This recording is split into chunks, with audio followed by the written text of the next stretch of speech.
Hey guys, welcome back to Study Less, Play More. I'm still away working on that project, but I'm still going to give you the second video, and one of the most important things I think almost anybody doesn't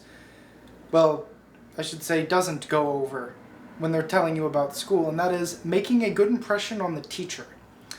Now, I have actually seen people fail over this one issue. They didn't get the teacher on their side very early, and believe it or not, teachers are human, and they make mistakes. And some of those mistakes involve in judging people. I'm going to give you 3 tips on how to make a very good impression with the teacher from day one. And the first tip is to get to class on time. Not just the first day, but every day. And sit in the front row.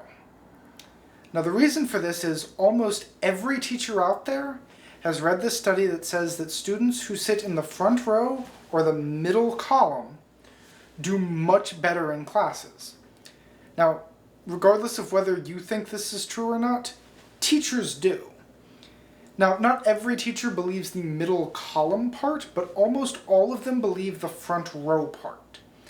So that's why it's very important that you sit in the front row of class and pay attention, because believe me, if you're sitting in the front row of class and you're not paying attention, they will notice. And they care about that an ungodly amount. It means so much to them that you are actually paying attention to their lecture. Now this brings us to the second thing. And the second thing is on the very first day, I'm going to do this throughout the year, but particularly on the very first day, ask the teacher a question. Now, do this before or after class. There's a million questions out there you can ask. One of the best ones you can ask them, though, is for some outside reading on the material. If you want to narrow that down to like a specific subject, that's great. But again, there's a million different questions you could ask them. If you do go with what's some outside material I could be reading, make sure you actually read it and ask them another question about that material later in the year.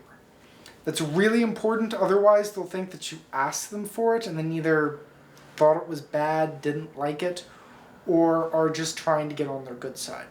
So it's very important that later on you ask them about the same material that they provided for you or told you about. And this brings us to the third thing.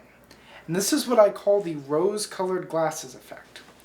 I'm sure you've heard of rose-colored glasses before, where somebody views you as good because of one thing, and then everything else you do becomes wonderful and perfect because of rose-colored glasses.